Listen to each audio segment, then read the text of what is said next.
Hi, welcome. I am making this recording because you are going to be out of town the day you were supposed to go over professional correspondence. So I thought I'd make a recording. That way we can go ahead and get through this lesson. You can feel free to watch this recording whenever you feel like it or whenever you have the free time. As long as, of course, you watch it before our next meeting, which will be on February 9th. So today we're gonna go over professional correspondence. If you want, you could feel free to pause the video and just do the word search and then guess the character. So if you want to do that, you can go ahead and pause the video and then we'll continue with the next slide.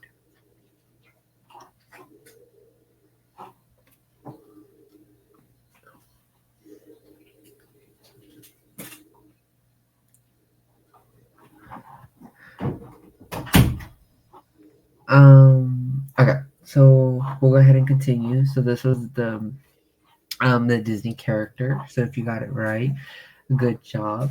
So the topics that we're gonna go over, we have our warm up, then we're gonna do professional correspondence, and then we'll have our wrap up. So here's our warm up. I'll read the stuff to you, and then you could just pause it to find which one is past tense.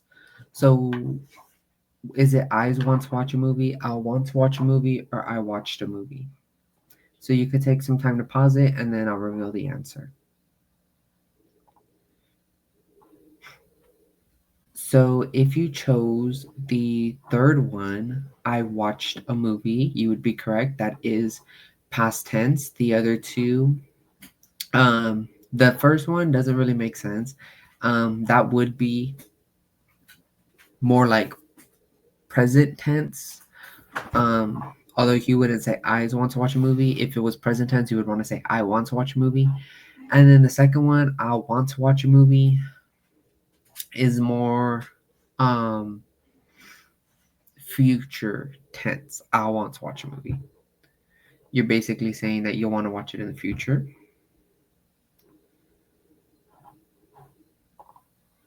So we're going to go ahead and go on to our next slide. So today we did our warm up, and now we're going to do professional correspondence.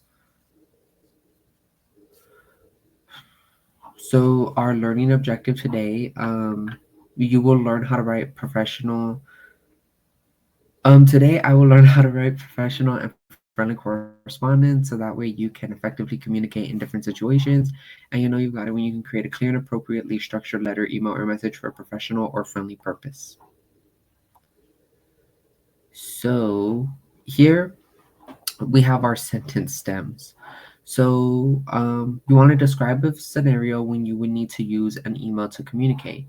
So sentence stems are basically like starting off your sentence. I think, I disagree with, blank about, this reminds me of, I would like to add, I have a connection to this because, and I agree with, blank about.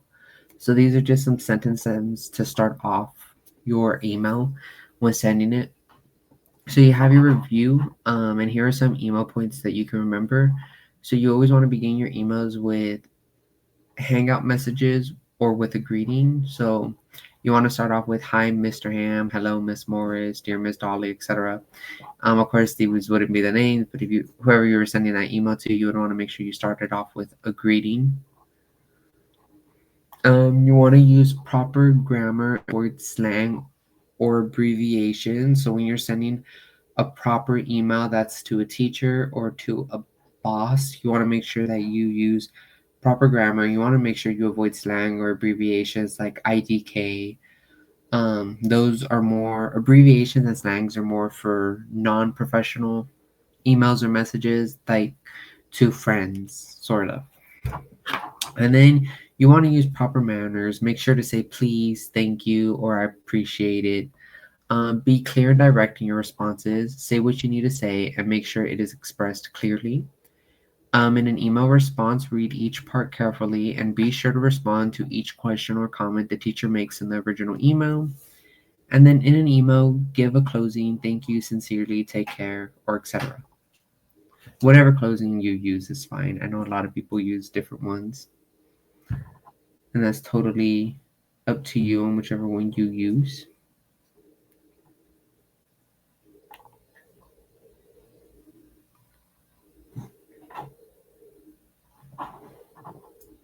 So next we have specs. So specs is basically a way you can remember all of this. So the S stands for salutation. Dear Mr., Mrs., or Miss. You want to have your professional introduction, explanation of point, call to action, closing, and thanks, and then your signature. So specs is a important way to remember this. If you want, you can pause the video and write it down or take a screenshot of it.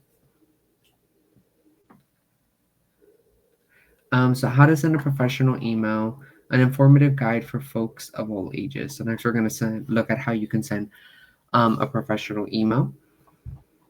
So number one, the to section.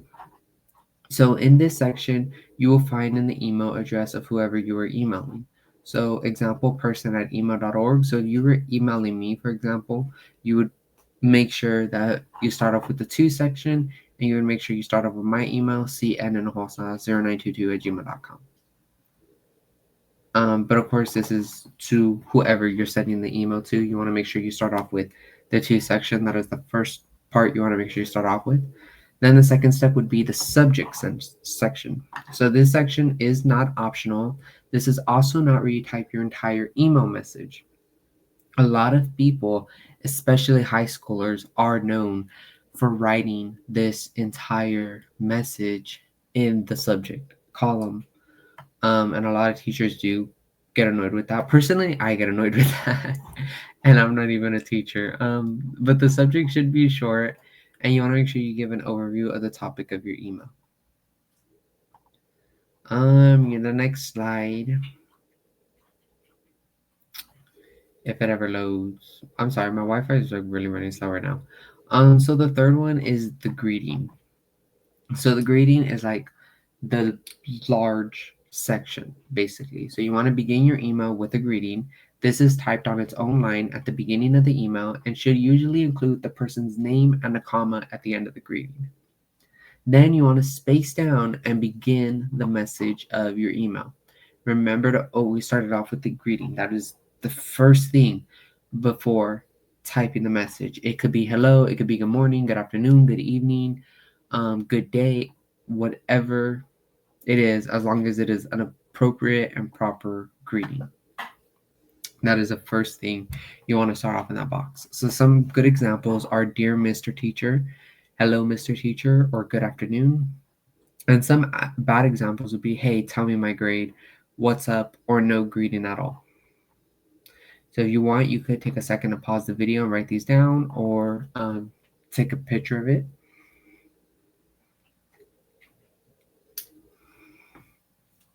So here, I'm going to read this to you. Then I'll read the question and the answers, and then I want you to pause the video, say which one you think is the answer, and then unpause it, and I'll reveal the answer to you. So it says, Dear blank, I wish to apply for the job of receptionist with your company as advertised in the Longview News Journal of 15th December 2024. As you can see from my resume, I have 5 certificates. I just completed a level 2 in customer service. I have not had a full-time job as a receptionist yet. I have gained some experience during a 5-week work placement as part of my course. I am a lively, enthusiastic person who gets along with other people. I believe I have a lot to offer your company, and I hope you'll offer me an interview. There is no reason why I cannot attend for interview at any time because my college course has now come to an end and I'll have a lot of spare time. I hope to hear from you soon. J Blogs. So here we have our question. How should Joe have begun his email?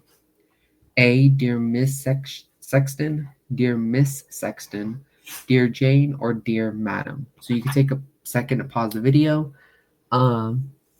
Like write down your answer on a piece of paper or something, and then we'll move on. So here your answer would be D, dear Miss Madam. Um, and the reason for that is because we don't know this teacher's name. We don't know the gender. Well, okay, we don't know the gender, first of all. We don't know the name of the teacher either. They just started off with dear, and that was it. That was basically their greeting, which really isn't technically a greeting because you're usually supposed to put the teacher's name. So here our clear answer would be D, dear madam. So here we have another one. So, dear blank, I wish to apply for the job receptionist with your company as advertised in the Longview News Journal of 15th December 2024. Um, so we could just actually for this one we'll just look at the question. So in paragraph 4, Joe has made a few writing mistakes. The word "there" in line 1 is incorrect. How should he have written it? So would it be A, they are, B, their, C, they are, or D, theirs? So once again, you can take a second to pause the video, look into it, and then unpause it for the answer. So if you were just unpausing it for the answer here would be B. There is no reason. There is no reason wouldn't really make sense. There is no reason why I can't attend the interview would be the right answer. Also, if you look, there's some other mistakes that they made. Like I have just completed an level 2. Here, I had just completed a level 2 in customer service would be the right.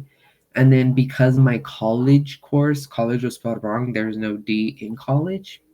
So there were some other mistakes that he had made in this essay.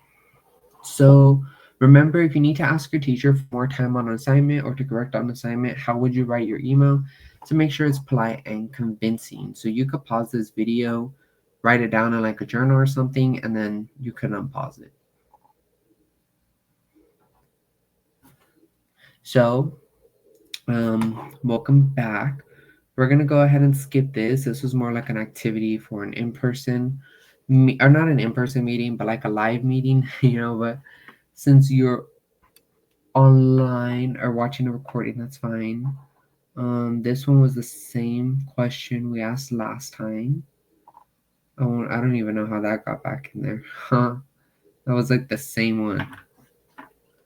Um, so here you have a student choice. So you can either, when you read a messy email, what mistakes do you notice? How could you fix them to make the email better?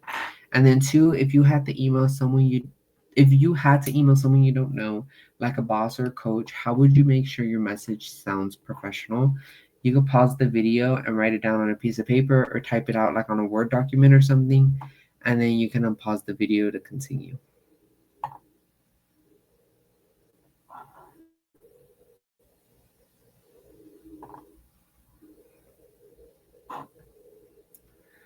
And so then here we have number 5, which is basically the sign off, also known as the closure. So basically, like the greeting, the closure should get its own line and your name will follow afterwards. After your name, you typically also include your title, although this is not necessary for students. So this is basically just your sign off closure, which is basically the last step when it comes to writing an email.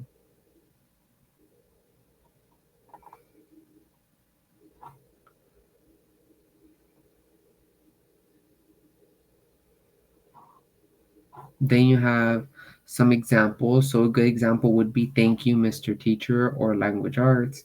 And then bad examples would be by the end and no closure at all.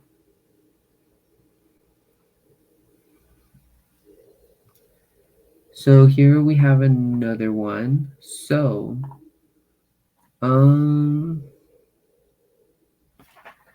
I cannot, there we go. I couldn't see the question. Okay, so how should Joe have ended his letter? So, your faithfully, yours sincerely, or yours truly. You could take some time to pause the video and then we'll go over the answer.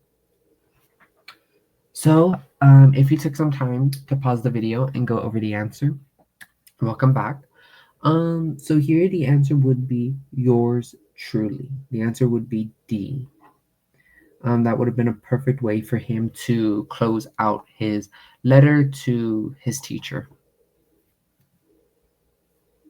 Or not his teacher, his person he's applying with, whatever their name is. So how should the word can't in line 1 be written? So we'll look at this. So here in paragraph 4, it says, there is no reason why I can't attend. So would it be A, B, C, or D? You could take some time, pause the video, and then come back for the answer. So welcome back. I hope you took some time to pause the video and come back for the answer. So here the answer would be B. That would be the right way to spell can't. The way he spelled it with 2 N's and no comma is just wrong in so many levels.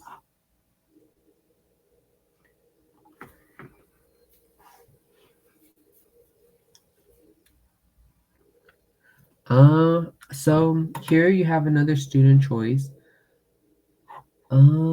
Which we already did that again. A lot of these slides are double slides. I don't understand how that happened. That's something I'm really confused on. I think I need to look into that because a lot of these are like double slides that we already did. Okay, so here we go. So hint, tone equals feeling or attitude. So the power of tone. So I want you to open your phone and choose a message you received lately that made you smile or cry or angry. You do not need to share the message. So type a word that describes the tone of the message that made you smile. So you could pause the video, take some time to do this. Since we're not really in a live meeting and this is a recording, you could pause the video and you could just write it down or type it down on your laptop or phone. And then I'll give you some time. You can pause this video, do that. So I hope you paused the video and you wrote down the word. And yeah, now we'll continue to our next slide.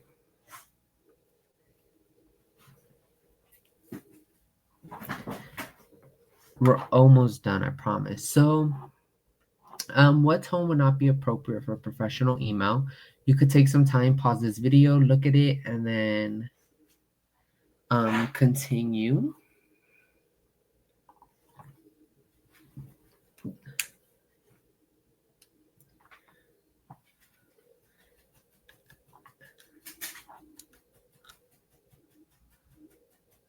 And then the same with this slide, what tone would be appropriate for a professional email? You could also pause it, take some time to look at it, and then we'll continue with this video. So,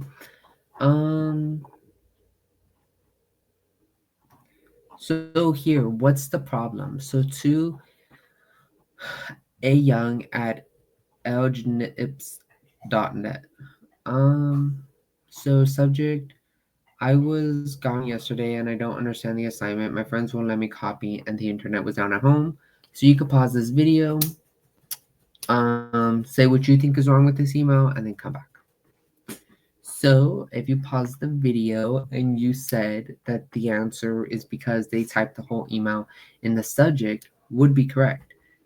Another thing that's wrong is if you notice, they did not capitalize the I's. And usually I's, whether you're writing an email or if it's on an essay or a paragraph, the I's are supposed to be capitalized. So that is another issue that is wrong with this email. It is typed in the subject. The I's are not capitalized. And there is no greeting or closing one bit.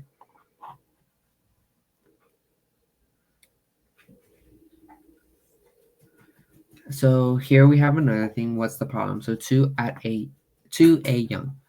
So subject absence yesterday, and then it says, bruh, why did I miss yesterday? I won't be there the rest of this week. Give it to my cousin. Jay-Z the man. So you could take some time, pause the video, and then come back for the answer. So if you said what was wrong with this message is it is informal, you are correct. So one, why is it informal? Well, it says bruh. You aren't bruh is not an appropriate introduction or an appropriate greeting when it comes to an email. And then Jay-Z the man is how he ended this email, which is not a proper closing to a email that you were sending. And then here would be a perfect email. So you have who you're sending it to. You have your subject, absent yesterday with question. Then it starts off with, hi, Miss Young. You have your greeting. I had a dentist appointment yesterday and missed your class. I found your agenda and assignment on Google Classroom. I have a question about number 2. Can I stop by at lunch to talk to you about it? Thank you, John Smith, third hour. This is perfect. They have their first, what you're supposed to start off, number 1 is who you're sending the message to. They have their subject with the second one. They have their greeting and their whole email, which is the third one. And then the fourth, they have their closing. And then they added their name, which is number 5. And this is perfect. Um, and this is what an email should look like.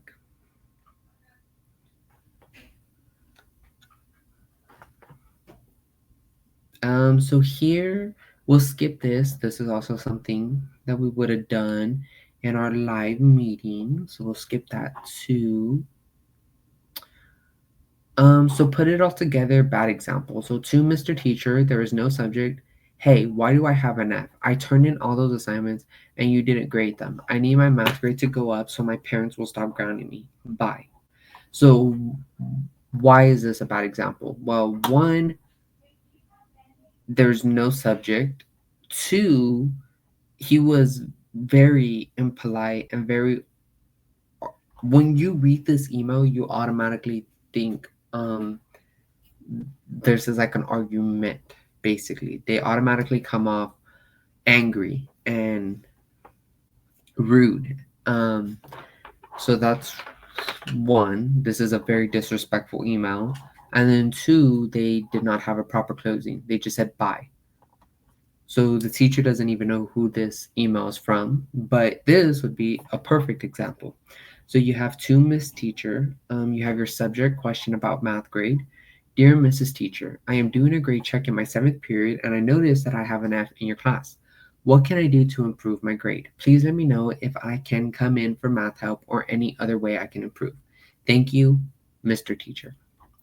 So this is a perfect example when it comes to writing an essay. This is how an email should look.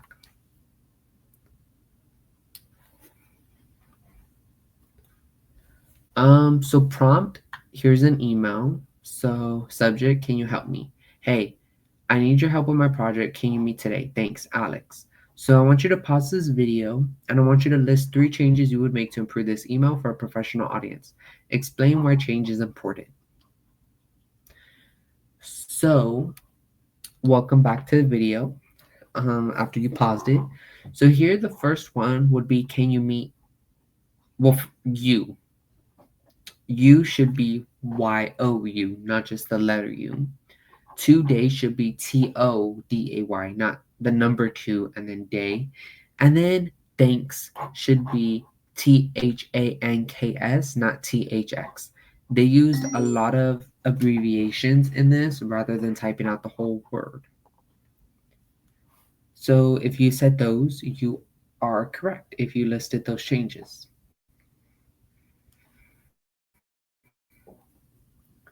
Again, super sorry about my Wi-Fi. It's like taking it slow to go to every slide. So we'll skip this one too because this is another one that we would have done in our live meeting.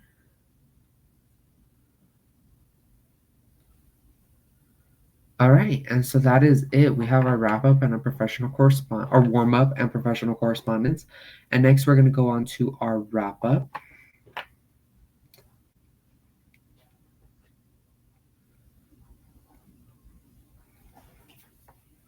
So here we have our wrap up. So which one do you think would be right? Do you think it would be I want a dog, I wanted a dog, or me want a dog? So you take some time to pause this video, take some time to think about it, and then you can come back and unpause it. So hi, welcome back. So if you said I want a dog. The first one was Snoopy. That would be correct. That would be the proper way.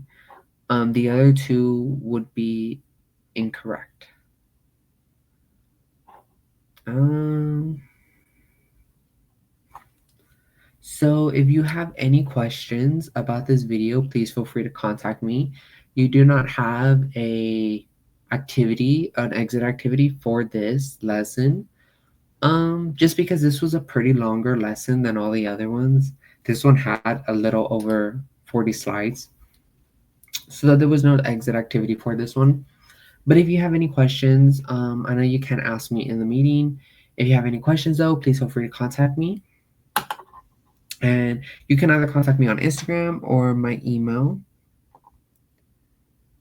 And then that is basically it. So our next class will be on Sunday, February 16th, same time that we usually have it on. And our next topic would be or will be romantic poetry. I'm really excited about that one. I can't wait. So that is everything though. That is about everything I have. I hope you have a great trip and I hope you enjoy it. Like I said previously, if you have any questions about this video, please feel free to contact me. I'm sorry if I'm a little bit laggy or if the slides took forever to process. Um, I'm assuming something was wrong with my Wi-Fi. But if you have any questions, please feel free to contact me. And that is everything I have. I hope you have a great trip. And I will see you again on Sunday, February 16th for our romantic poetry lesson. Bye.